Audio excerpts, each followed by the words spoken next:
નમસ્કાર, આપ જોઈ રહ્યા છો ન્યૂઝ 18 ગુજરાતી। હું છું સિદ્ધાર્થ દોકિયા। સમાચારની શરૂઆત જીઆઈડીસીમાં ગોટાળાના ખુલાસાથી।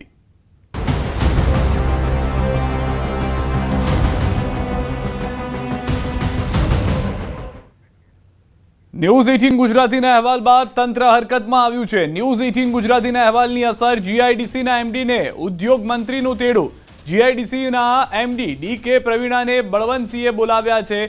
જીઆઈડીસીમાં ગોટાળા મામલે એમડી પાસેથી મેળવશે માહિતી। તો આ ગોટાળાનો સૌથી પહેલા પર્દાફાશ ન્યૂઝ 18 ગુજરાતી આજે કર્યો હતો અને ત્યારબાદ સતત અપડેટ્સ અમે આપને આપી રહ્યા છે કે જીઆઈડીસીમાં જે ગોટાળા થઈ રહ્યા છે, ઓડિટની અંદર જે ખુલાસા થઈ રહ્યા છે, તે એક તરફ સ્કેમ હોય તે પ્રમાણેની પરિસ્થિતિનું નિર્માણ થઈ રહ્યા છે। જે હાલમાં જાણકારી છે તે પ્રમાણે સૌથી વધારે મહત્વના અને મોટા સમાચાર, ડીકે પ્રવીણા જે એમડી છે જીઆઈડીસીના, તેઓને ઉદ્યોગ મંત્રીએ બોલાવ્યા છે। બળવંતસિંહે બોલાવ્યા હોવાની જાણકારી છે। એટલે કે હવે આ સમગ્ર ઘટનાને લઈને ન્યૂઝ 18 ગુજરાતીના જે સમાચારની ઇમ્પેક્ટ જે છે તે જોવા મળી રહી છે। ન્યૂઝ 18ના અહેવાલ બાદ તંત્ર હરકતમાં આવ્યું છે। વધુ માહિતી ન્યૂઝ 18 સંવાદદાતા ગીતા પાસેથી મેળવીશું। ગીતા અમારી સાથે જોડાઈ રહ્યા છે। ગીતા, જે સૌથી પહેલા સમાચાર ન્યૂઝ 18 ગુજરાતીએ દર્શાવ્યા અને ત્યારબાદ હવે એની ઇમ્પેક્ટ જોવા મળી રહી છે, શું અપડેટ છે વધુ ગીતા?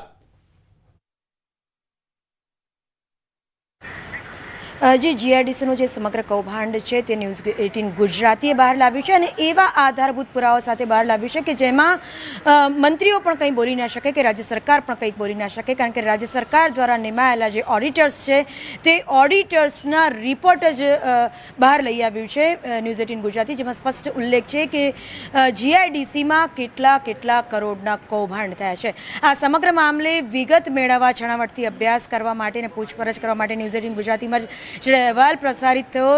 ત્યારબાદ હાલ ઉદ્યોગ પ્રધાન બલવંતસિંહ રાજપૂત કે જો કેબિનેટ મંત્રી છે, તેમણે જીઆઈડીસીના નવનિયુક્ત એમડી ડીકે પ્રવીણાને પૂછપરછ માટે બોલાવ્યા છે।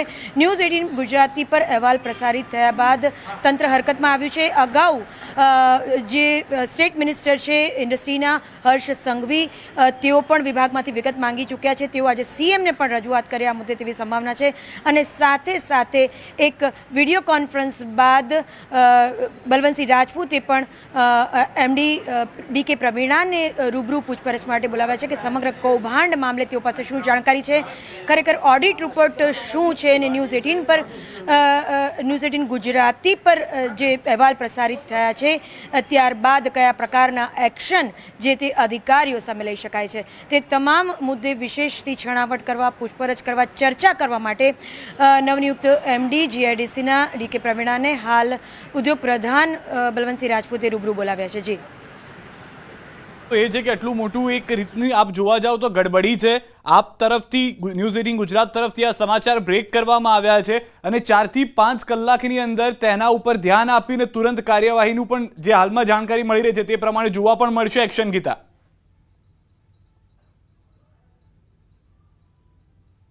જી, બિલકુલ લાગી રહ્યું છે। ન્યૂઝ 18 ગુજરાતી સવારે 1 વાગ્યાથી બપોરે 1 વાગ્યાથી સતત આ મુદ્દે છણાવટ કરતું આવ્યું છે। દરેક બુલેટિનમાં તેઓએ એક નવા અપડેટ સાથે ન્યૂઝ 18 ગુજરાતી લોકો સાથે જોડાયું છે અને સ્વાભાવિકપણે જ આ રિપોર્ટની અસર રાજ્ય સરકાર સુધી પડી છે, રાજ્ય સરકારના મંત્રીઓ સુધી પડી છે।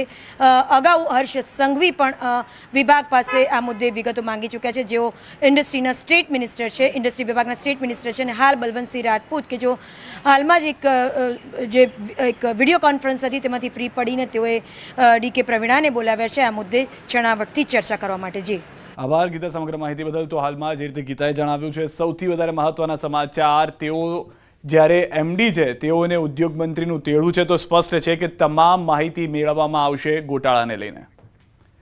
તો ન્યૂઝ 18ના અહેવાલ બાદ કોંગ્રેસની પ્રેસ કોન્ફરન્સ, જીઆઈડીસીમાં થયેલા ગોટાળા મામલે કોંગ્રેસના પ્રહાર, કોંગ્રેસ નેતા અમિત ચાવડાના પ્રહાર। ગોટાળામાં અનેક લોકોની મિલીભગત, નિવૃત્તિ બાદ ભગોરાને એક્સટેન્શન કેમ અપાયું? ટેન્ડરની પ્રક્રિયામાં ચોક્કસ લોકોને લાભ અપાવવા ફેરફાર, લાયકાત વગરના અધિકારીઓને ચીફ એન્જિનિયર બનાવાયા, એસીબી અને ઈડીની પણ તપાસ થાય। આ ઓડિટ રિપોર્ટમાં જે ગંભીર ક્ષતિ ધ્યાનમાં આવી છે મુજબ લગભગ 35 કરોડ રૂપિયાના કામ કોઈ પણ જાતના ટેન્ડર વગર માનીતી એજન્સીને આપી દેવામાં આવ્યા છે। જીઆઈડીસીના એક ચીફ એન્જિનિયર રમેશ ભગોરા છે, જેમનો કાર્યકાળ ખૂબ વિવાદોથી ઘેરાયેલો રહ્યો છે।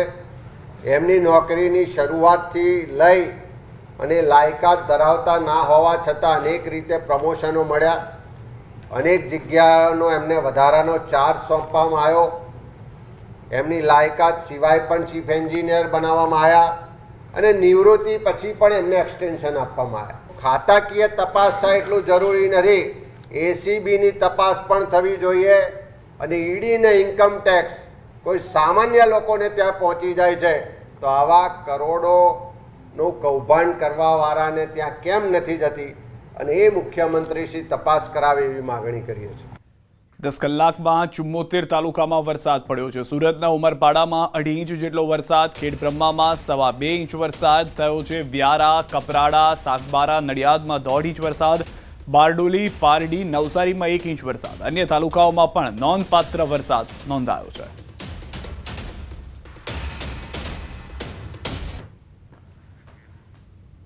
સુરતથી સમાચાર. આંબોલી વિસ્તારમાં 108 બની છે. દેવદૂત 10 મિનિટમાં જ પ્રસૂતા પાસે પહોંચી 108ની ટીમ. શ્રમજીવી મહિલાને નોર્મલ ડિલિવરી કરાવી. આંબોલી બ્રિજ નજીક કચરાના ઢગલામાં કણસતી હતી. રસ્તેથી પસાર થતા બાઇક સવારે 108ને ફોન કર્યો.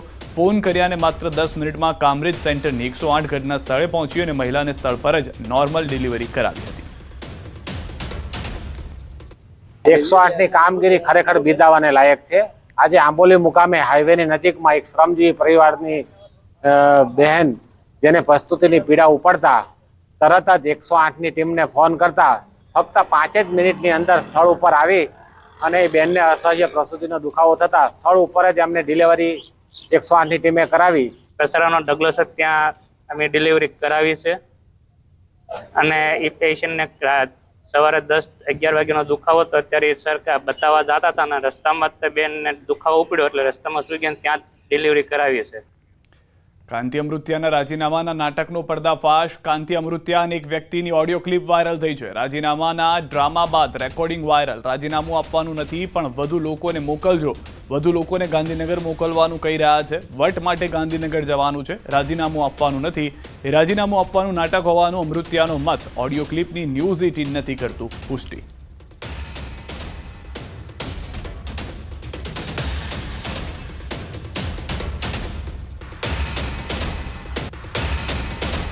ના ના ભલે ભલે હું તમને ચોખવટ કરી લઉં. હા બરાબર. હું ને કાલે જઈશ ગાંધીનગર. બરાબર. આ વટ માટે જવું રાજીનામું દેવા નથી, વટ માટે. તમારે જેટલા થાય એટલે આવવાનું છે. ચૂંટણી નથી આવવાની પણ આવવાનું.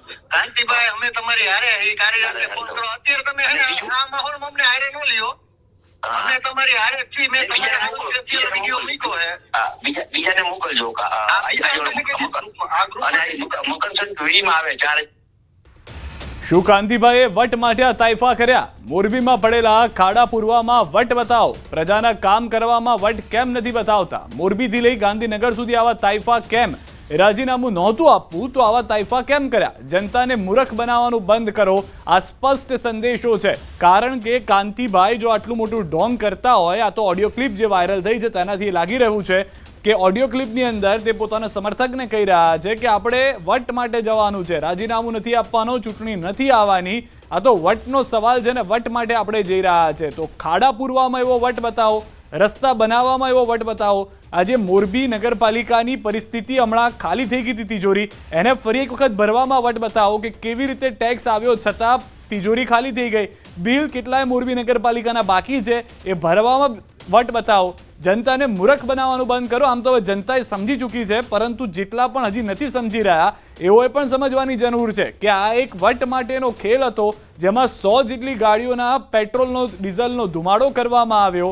વટ માટે આખું ગાંધીનગર થોડા સમય માટે થંભી જાય તે પ્રમાણેની પરિસ્થિતિ થઈ. સમર્થકો પણ તેમના આવ્યા. કાર્યકર્તા હોય ત્યાં સુધી તો સમજી શકાય, પરંતુ સામાન્ય જનતા પણ જો આવા વટના ખેલમાં આવશે તો નેતાઓને હજી પણ લગામ હાથમાં આવતા વાર લાગશે. કારણ કે આવા વટના તાઇફા ન હોવા જોઈએ. કામના તાઇફા કરો, કામ કરો, વિકાસ કરો અને ત્યારબાદ તેના તાઇફા કરો. કાંતિભાઈ ગાંધીનગર આવ્યા તો મોરબીમાં કોંગ્રેસે બગડાટી બોલાવી લીધી. પ્રાથમિક સુવિધાઓ ન મળતા જોરદાર વિરોધ પ્રદર્શન કર્યું. કોંગ્રેસ દ્વારા મહાનગરપાલિકા કચેરીનો ઘેરાવ કરવામાં આવ્યો. મોરબીમાં રોડ, રસ્તા અને ગંદકીની સમસ્યાને લઈને રહીને જાગેલી કોંગ્રેસ લલિત કગથરા, મોહમ્મદ જાવેદ પીરઝાદાની આગેવાનીમાં મનપા કચેરીએ પહોંચી. સેંકડો કાર્યકરોએ અહીં ભાજપ અને મનપા વિરુદ્ધ સૂત્રોચ્ચાર કર્યા. જોકે એ સમયે જ પાલિકાનો ગેટ બંધ કરી દેવાતા કાર્યકરો ઉશ્કેરાયા અને પોલીસ સાથે ઘર્ષણ થયું. કોંગ્રેસ કાર્યકરો સાથે હલ્લાબોલ સાથે ગેટ પર ચડી ગઈ અને અંદર ઘૂસવાના પ્રયાસ કર્યા. પોલીસ અને કોંગ્રેસ કાર્યકરો વચ્ચે ધક્કામુક્કીના દ્રશ્યો પણ સર્જાયા. કોંગ્રેસ કાર્યકરોના આક્રોશને જોતા મહાનગરપાલિકા પરિસર અને આસપાસના વિસ્તારમાં પોલીસ કાફલો ખડકી દેવાયો.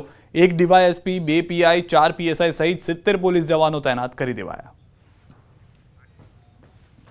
ચીફ ઓફિસરને રજૂઆત કરવા માટે કોંગ્રેસ પાર્ટી આવે છે તો તમે બહારનો ગેટ બંધ કરી અને લોકશાહીની હત્યા કરો છો.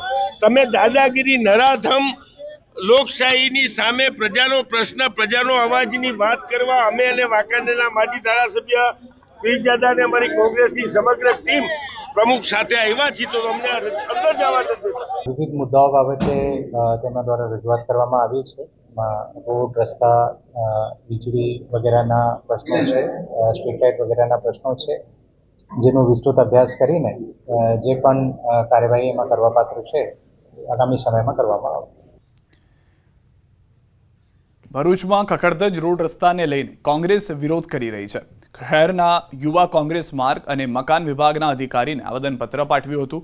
તંત્રની નિંદા કરી અને સાવચેતી ન લેવાતા ઉગ્ર આંદોલન કરવાની ચીમકી આપી.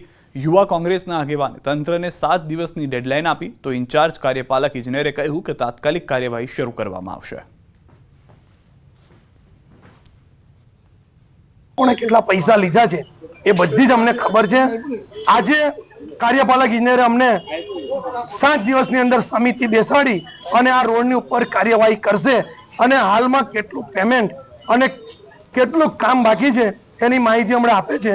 આવનારા દિવસોમાં એટલે 7 દિવસની અંદર અમને યોગ્ય જવાબ નહીં મળે તો આવનારા દિવસોમાં મતલબમાં સોમવાર પછી ભરૂચ જિલ્લાના તમામ રસ્તાઓ પર અમે આંદોલન કરીશું, રોડ રોકીશું, કે આ તમામ અધિકારીઓની ગાડીઓ રોકીશું અને આ કચેરીને તાળાબંધી કરીશું. જે મરામતની કામગીરી હાલ ચાલી રહેલી છે તેનાથી આવેદન આપનાર વ્યક્તિઓને વાકેફ કરવામાં આવેલ છે તથા તેમની જે સ્પેસિફિક રજૂઆત હતી તે રસ્તાઓ વિશેના ચૂકવણાની વિગત અને હાલ ચાલી રહેલા રસ્તાઓની બાકીની અદ્યતન વિગત આપવા માટે દિન 7નો સમય મેળવેલ છે અને તે મુજબની કાર્યવાહી વિભાગ દ્વારા કરવામાં આવશે તેવી બાહેધરી આજરોજ અમો દ્વારા આપવામાં આવેલ છે.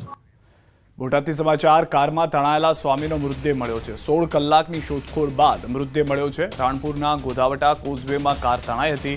સાળંગપુર BAPS મંદિરના શાંતિ ચરિત સ્વામીનો મૃતદેહ મળી આવ્યો.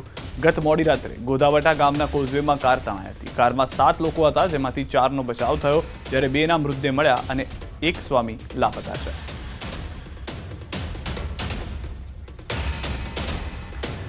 વડોદરામાં તંત્રના પાપે એક વ્યક્તિએ પોતાની આંગળી ગુમાવી છે. 2 વ્હીલર પર નીકળેલા દેવીદાસ રોડ પર પડેલા ખાડાના લીધે નીચે પટકાયા. નીચે પટકાતા જમણા હાથની એક આંગળી પર વજન આવી જતા તૂટી ગઈ. હોસ્પિટલમાં સારવાર લેવા જતા તબીબે આંગળી કાપી નાખી. દેવીદાસે કહ્યું કે 15,000નો હોસ્પિટલનો ખર્ચ થયો. શું કોર્પોરેશન વળતર આપશે? કાયમી ખોડખાપણ આવી ગઈ. ઘરના 4 સભ્યોનું દેવીદાસ એકલા હાથે ચલાવે છે ગુજરાન. દેવીદાસે કોર્પોરેશન પર ઠાલવ્યો રોષ. તંત્ર પાસે વળતરની માંગ કરી. ખાડાને લઈ અનેક વખત તંત્રને રજૂઆત છતાં નક્કર કામગીરી ન થતા સ્થાનિકોમાં ભારે રોષ. હું દૂધ લેવા માટે જતો હતો તો આ જ ખાડામાં મારી ગાડી સ્લીપ થવાના લીધે હું નીચે પડ્યો તો મારો એક આંગળી કપાઈ ગયેલી છે. આ તરફ રાજસ્થાનના જાલોર જિલ્લાના જેતપરા ડેમમાં નવા નીર આવતા ધાનેરાના લોકો ચિંતિત બન્યા છે. અહીં 2017 પછી નવા પાણી આવ્યા છે. 2015 અને 2017માં ડેમમાં ગાબડું પડવાથી ધાનેરા અને આસપાસના વિસ્તારમાં ભારે પૂરની સ્થિતિ સર્જાઈ હતી. ત્યારે જેતપરા ડેમમાં પાણી આવતા ધાનેરાના અનેક લોકો ડેમ પર પહોંચ્યા. જોકે પાણી ઓછું હોવાથી હાશકારો અનુભવ્યો છે. અત્યારે ડેમમાં માત્ર 15થી 20% જેટલું જ પાણી છે, પરંતુ ઉપરવાસમાં વધુ વરસાદ આવે તો એક જ દિવસમાં ડેમ ભરાઈ જાય. જ્યાં ગાબડું પડ્યું ત્યાં રિપેરિંગ કામ યોગ્ય રીતે નથી થયાનો સ્થાનિકોએ આક્ષેપ કર્યો છે. ન્યૂઝ 18 ગુજરાતીની ટીમ સ્થળ પર પહોંચી પરિસ્થિતિનો તાક મેળવી ચૂકી. બહુ નુકસાન થયું હતું પશુમાં, ખેતીવાડીમાં, ધાનેરામાં બહુ નુકસાન થયું. વ્યક્તિગત માણસો બીજા બહુ મર્યા હતા. વહીવટી તંત્રને તો એવું જ કે આ લોકોને હાજર રહેવું પડે. ક્યારે અચાનક વરસાદનું પાણી આવી જાય તો જે વખતે ધાનેરામાં નુકસાન થયું 17માં ફેરથી આ વખતે થઈ જાય એટલે ત્યાં રહેવું પડે. તંત્ર જો હોય રાખેલા માણસો તેમને હાજરમાં રહેવું પડે. बहुत नुकसान हुआ था उस समय, कम से कम 2 लोगों की मृत्यु भी हुई थी. इधर से भी वाहन वगैरह गए थे, पानी के साथ में डूब गए. अभी भी कोई प्रशासन का है नहीं, इधर पानी आना शुरू हो गया है. डैम का ग्रेसिंग वगैरह भी हुआ नहीं है. लगभग बोल रहा हूँ 2017 में आया था, उसके बाद आज आया है पानी इतना का इतना. किस गांव के लोग ज्यादा आ रहे हैं यहाँ पे धानेरा का वगैरह बहुत जो लोग आ रहे हैं देखने के लिए पानी कितना आया, कि इसके लिए क्या हालत है. यहाँ से धानेरा से कंटिन्यू लोग आ रहे हैं और इसको देखने के लिए कि पानी कितना है, क्योंकि उनके ऊपर लास्ट टाइम बीती है 7-8 साल पहले कि 2017 में बाढ़ आया तो इधर गांव में भी बहुत नुकसान हुआ था. लास्ट टाइम कम से कम इधर पब्लिक के लिए रास्ता बंद था 2 साल तक. 2 साल के बाद ब्रिज बना और अभी जाके उसको सही हुआ है, लेकिन अभी भी कुछ पुख्ता इंतजाम नहीं है इधर. उसके हिसाब से कोई मेंटेनेंस है, रख रखाव का कोई जिम्मा नहीं है. पानी की आवक भी अभी जारी है. 2 दिन और भारी बारिश हो सकती है, इससे ज़्यादा पानी बढ़ सकता है और टूटने का खतरा रहता है. पिछले साल टेम्परेरी काम किया है, इस काम से पानी रुकने वाला नहीं है, तो वही धानेरा को नुकसान हो सकता है वापस. ન્યૂઝ 18ની ટીમ અત્યારે રાજસ્થાનના જાલોર જિલ્લામાં આવેલા જેતપુરા ડેમ પર પહોંચી છે. આ એ જ જેતપુરા ડેમ છે કે જેનું નામ લેવાથી જ ધાનેરા તેમજ ધાનેરા તાલુકાના લોકોમાં ડરનો માહોલ હોય છે.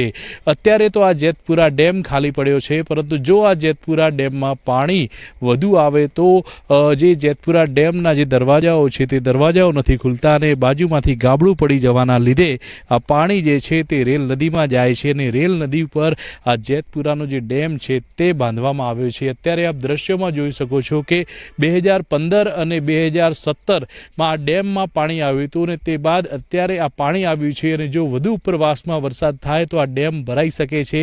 મહત્વની વાત તો એ છે કે 2015 અને 2017માં ડેમના જે એક ભાગ તૂટ્યો હતો અને તેના લીધે ધાનેરા શહેર તેમજ ધાનેરાના ગ્રામીણ વિસ્તારોની અંદર રેલ નદીના પાણી ઘૂસ્યા હતા અને મોટી સંખ્યામાં લોકોના મોત થયા હતા. મહત્વની વાત એ છે કે 2015 અને 2017માં 17 બાદ જે પાણીનું જે વહેણ છે તે બદલાયું છે. પહેલાં પાણી અહીંયા આવતું હતું, આ ડેમની અંદર આવતું હતું, દરવાજો ખોલીને તે પાણીનો નિકાલ કરી શકાતો હતો, પરંતુ હવે જે પાણીનું વહેણ બદલાયું છે સામે તમે જોઈ શકો છો કે જે બાજુ પાણીનું વહેણ બદલાયું છે તે બાજુ માત્ર માટીથી આ ડેમ બાંધેલો છે અને જો ત્યાં ગાબડું પડે તો આ ગાબડું પડવાથી એક સાથે પાણી રેલ નદીમાં ઘૂસી શકે છે અને રેલ નદીના જે પાણી છે તે ગામમાં પણ ઘૂસી શકે છે અને તેથી લોકોમાં ડરનો માહોલ છે. આપણી સાથે સ્થાનિક ભાઈ છે, વાત કરશું તેમના જોડે. શું નામ છે આપનું અને પાણીનું વહેણ કઈ રીતે બદલાયું છે? અજમતભાઈ નામ છે મારું. 2015 અને 2017 પછી જે પૂર આવ્યું, પૂરના લીધે જે પેલા પાણીનું વહેણ હતું એ ઉત્તર દિશામાં હતું, જે રીતે બંધ બાંધેલું છે એ તરફ હતું. પરંતુ 2017 પછી જે માટીના ઢેપા થઈ ગયા એટલે એના કારણે જે વહેણ છે એ દક્ષિણ દિશામાં જતું રહે છે. જેવી રીતે કે એ નાનું માટીથી બાંધેલું ડેમ છે, જો એ માટીનું ડેમ તૂટી જાય તો એ બધું પાણી જો ધાનેરા તરફ જઈ શકે છે. વધુ વરસાદ થાય તો પાણીનું વહેણ બદલાવાને લીધે અહીંયા ગાબડું પડી શકે છે અને ફરી એકવાર રેલ નદીમાં 2015 અને 2017ના જે હાલ ધાનેરા અને ધાનેરા તાલુકાના ગ્રામીણ વિસ્તારોના કર્યા હતા તે ફરી હાલ આ વખતે પણ થઈ શકે છે. કિશોર તુવર, ન્યૂઝ 18 ગુજરાતી, બનાસકાંઠા. મહીસાગર જિલ્લાના મલેકપુર પાસે આવેલ તાંત્રુલી બ્રિજ પર ભારે માલવાહક વાહનો માટે પ્રતિબંધ મૂકવામાં આવ્યો છે. ગાંધીનગરથી ટેકનિકલ ટીમ દ્વારા જિલ્લાના બ્રિજનું નિરીક્ષણ કરવામાં આવ્યું હતું. તાંત્રુલી બ્રિજ તકેદારીના ભાગરૂપે ભારે વાહન માટે અવરજવર બંધ કરવામાં આવી. સ્થાનિકો અને નાના વાહન ચાલકો તેમજ બસ માટે આ બ્રિજ ચાલુ રહેશે. મહત્વનું છે કે દર વર્ષે ચોમાસામાં જ્યારે કડાણા ડેમમાં પાણી છોડવામાં આવે છે ત્યારે આ પુલ પર પાણી ફરી વળવાથી ક્ષતિગ્રસ્ત થાય છે. ખાનપુર, મુનપુર, દીવડા અને મલેકપુરને જોડે છે આ બ્રિજ. તો કડાણામાં લાસ્ટ યરમાં જ અમે રિપેરિંગની કામગીરી પૂર્ણ કરવામાં આવેલી છે. હાલના તબક્કે કોઈ એવું ડેમેજ કે એવું છે નહીં, પરંતુ પબ્લિકની સેફટી અને એના ધ્યાને રાખી અને ભારે માલવાહક વાહનો જેવા કે ટ્રક, ડમ્પર, ટેન્કર જેવા વાહનો માટે બંધ કરવામાં આવેલ છે.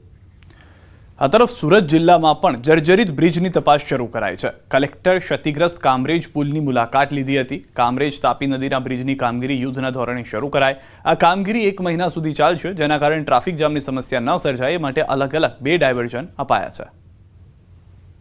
નદી ઉપર કામરેજ નજીકનો જે બ્રિજ છે જેમાં આપણે 2-3 દિવસથી સમારકામનું સ્ટાર્ટ કર્યું હતું એની મુલાકાત લીધી અને જે ઓફિશિયલ્સ પોલીસ ડિપાર્ટમેન્ટ બધા સાથે આજે એકવાર જે ઓનગોઈંગ વર્ક છે એ કેવી રીતે ચાલે છે એનું એક જે છે બધું રિવ્યૂ કર્યું છે. ઓલમોસ્ટ 20 થી 25 દિવસ એક્સપેક્ટેડ ટાઈમ છે કે રિપેર થવામાં, અને મીનવાઇલ અમે જે ન્યૂલી બિલ્ટ એના પલસાણા વડું જે એક્સપ્રેસ વે છે ઓપન કર્યું છે અને ટ્રાફિકને મુંબઈ એક્સપ્રેસ હાઈવેનું જો ટ્રાફિક છે ને ત્યાં ડાયવર્ટ કર્યું છે. આ તરફ ખેડા જિલ્લામાં જર્જરિત બ્રિજને લઈને તંત્ર હરકતમાં આવ્યું છે. ગાંધીનગરની એજન્સીઓ દ્વારા ખેડા જિલ્લામાં બ્રિજનું ઇન્સ્પેક્શન કરવામાં આવ્યું હતું. ખેડા જિલ્લાના કુલ 34 બ્રિજ છે, જે પૈકી 12 જેટલા બ્રિજ 50 વર્ષથી વધુ જૂના છે. ખેડા જિલ્લાને સાબરમતી નદી પર આવેલા બ્રિજની મુલાકાત કરવામાં આવી. આ બ્રિજ ખેડા જિલ્લા અને સૌરાષ્ટ્રને જોડે છે. આ બ્રિજનું રિપેરિંગ અદ્યતન ટેકનોલોજીથી કરવામાં આવી રહ્યું છે. આ બ્રિજ પર હાલમાં છેલ્લા 3 મહિનાથી વાહન વ્યવહાર બંધ કરી બાજુમાં બનાવેલ નવા બ્રિજ પર ડાયવર્ટ કરવામાં આવ્યો છે. ખેડા જિલ્લામાં જે પ્રકારે જર્જરિત બ્રિજને લઈને તંત્ર હરકતમાં આવ્યું છે, ન્યૂઝ 18 ગુજરાતીએ પણ કેટલાક જર્જરિત બ્રિજોને લઈને અહેવાલ પ્રસારિત કર્યા હતા. ત્યારબાદ તંત્ર દ્વારા જે કામગીરી કરવામાં આવી છે તેની પણ અત્યારે માર્ગ મકાન વિભાગ ગાંધીનગર અને નડિયાદના અધિકારીઓ સંયુક્ત વિઝિટ કરી રહ્યા છે. અત્યારે હું પહોંચ્યો છું સાબરમતી નદી પર આવેલો ખેડા ધોળકા રોડ પર આવેલો સાબરમતી બ્રિજ. મારી પાછળ તમે આ બ્રિજ જે જોઈ શકો છો, આ બ્રિજને અત્યારે જે રિનોવેશન રિપેરિંગ કામગીરી ચાલી રહી છે. મહત્વની વાત કરવામાં આવે તો ગુજરાતમાં સૌ પ્રથમવાર કહી શકાય કે આ જે ટેકનોલોજીથી જે કામગીરી કરવામાં આવી રહી છે, આ તે ટેકનોલોજી અહીંયા અપનાવવામાં આવી છે, કારણ કે જે બ્રિજ છે તેને ઉપર નો ટ્રાફિક ડાયવર્ટ કર્યા વગર પણ કામગીરી થઈ શકે તે પ્રકારનું આ જે રિપેરિંગ છે તે કરવામાં આવે છે. સૌથી મહત્વની વાત કરવામાં આવે તો આ બ્રિજ જે તમે જોઈ રહ્યા છો, આ બ્રિજ 1953માં બનાવવામાં આવ્યો હતો અને આ બ્રિજ એવો બ્રિજ છે કે ખેડા જિલ્લાને સૌરાષ્ટ્રને જોડતો, એટલે કે ખેડાથી ધોળકા થઈ અને રાજકોટને જોડતો આ બ્રિજ છે. આ બ્રિજ ઉપર હજારો વાહન પ્રસારિત થતા હતા, પરંતુ આ બ્રિજ ક્યાંક જર્જરિત થયો હોય તે પ્રકારના દ્રશ્યો સામે આવ્યા હતા, જેને લઈને માર્ગ વિભાગ નડિયાદ દ્વારા આ બ્રિજનું એક ટેન્ડરિંગ કરી એક એજન્સી ફાળવવામાં આવી. એજન્સી દ્વારા જે કામગીરી કરવામાં આવી છે તમે જોઈ શકો છો કે આ બ્રિજની અંદર એક અદ્યતન ટેકનોલોજી વાપરી અને તેની અંદર એપ્રોક્સી ભરવામાં આવી રહી છે. અને આ બ્રિજ કહી શકાય કે એપ્રિલ મહિનાથી રિપેરિંગ ચાલુ કર્યું હતું અને આવનાર કહી શકાય કે અંદાજિત લગભગ 2 થી 3 મહિનામાં કામગીરી પૂર્ણ થશે, એટલે કહી શકાય કે દિવાળી પહેલા બ્રિજ અહીંયા ચાલુ થઈ જશે. મહત્વની વાત કરવામાં આવે તો આ બ્રિજનો જે રિપેરિંગ ખર્ચ છે તે અન્ય ખર્ચ કરતાં બહુ ઓછો છે અને આ જે ટેકનોલોજી જે રિપેરિંગ થઈ રહ્યું છે ટેકનોલોજી પ્રમાણે અધિકારીઓનું માનવું છે કે આવનાર 20 વર્ષ સુધી આ બ્રિજને અન્ય પણ કઈ વસ્તુ બંધ થાય નહીં તે પ્રકારની ટેકનોલોજીનો ઉપયોગ અહીંયા આગળ કરવામાં આવ્યો છે. ઉમંગ પટેલ, ન્યૂઝ 18 ગુજરાતી, ખેડા. નર્મદા જિલ્લાના બદામ ખાતે આવેલી પોદ્દાર લંચ સ્કૂલ વિવાદમાં આવી છે. 3જા ધોરણમાં અભ્યાસ કરતા વિદ્યાર્થીને છાતીમાં દુખાવો પડતા હોસ્પિટલ ન લઈ જવાયો હોવાનો આરોપ છે. વાલીએ શાળા પર બેદરકારીનો આરોપ લગાવ્યો છે. વાલીનો આક્ષેપ છે કે તેમના બાળકને તાત્કાલિક સારવારની જરૂર હોવા છતાં હોસ્પિટલ લઈ જવા માટે સ્કૂલ સંચાલકોએ વાહનની કોઈ પણ વ્યવસ્થા નહોતી કરી. આ મામલે શાળા સંચાલકે પણ ગોળ ગોળ જવાબ આપી પોતાની જવાબદારીથી પલ્લો ઝાડ્યો છે અને વાલીના આરોપને ફગાવ્યા છે. એને ચેસ્ટ પેનની તકલીફ હોવા છતાં વ્હીકલનો ઉપયોગ ના કર્યો અને ઘરેથી પેરેન્ટ્સને બોલાવવા માટે એમને ફોર્સ કર્યો. પછી સ્કૂલમાં મારા હસબન્ડ ગયા તો એમણે સ્કૂલ કેમ્પસમાં વ્હીકલ જોયા તો એમણે ત્યાંના પ્રિન્સિપાલને રજૂઆત કરી હતી કે બહાર વ્હીકલ પડેલું છે તો અમે 17,000 રૂપિયા વાર્ષિક ફીસ ચૂકવીએ છીએ, ટ્રાન્સપોર્ટેશન ફીસ ખાલી. તો પછી તમે આવી જેમ ચેસ્ટ પેનની તકલીફ એટલે મેજર તકલીફ કહેવાય કે એની અંદર કાર્ડિયો એરેસ્ટ બી તમારે આવી શકે છે, ફક્ત 8 મિનિટની અંદર કંઈ પણ થઈ શકે એમ, छता पण ये लोगों ध्यान में लीधी नहीं यानी कंप्लेंट. जब उन्होंने कहा कि मैं आ रहा हूँ खुद लेने के लिए तो फिर यहाँ से भेजने का क्वेश्चन आ ही नहीं रहा था. उन्होंने ये भी कहा कि बाहर कुछ व्हीकल खड़े हैं पर वो व्हीकल स्कूल के नहीं है, जो फीस लेते हैं वो सभी बच्चों को साथ में लाने और साथ में ले जाने के लिए था. यदि कोई बच्चा इमरजेंसी में बीमार हो जाता है तो पेरेंट्स ही आते हैं उनको लेने, क्योंकि मेडिकल हिस्ट्री हमको नहीं पता होती, हम कोई मेडिकल ट्रीटमेंट नहीं दे सकते. समाचारों में અત્યારે બસ આટલું જ. આપ જોતા રહો ન્યૂઝ 18 ગુજરાતી.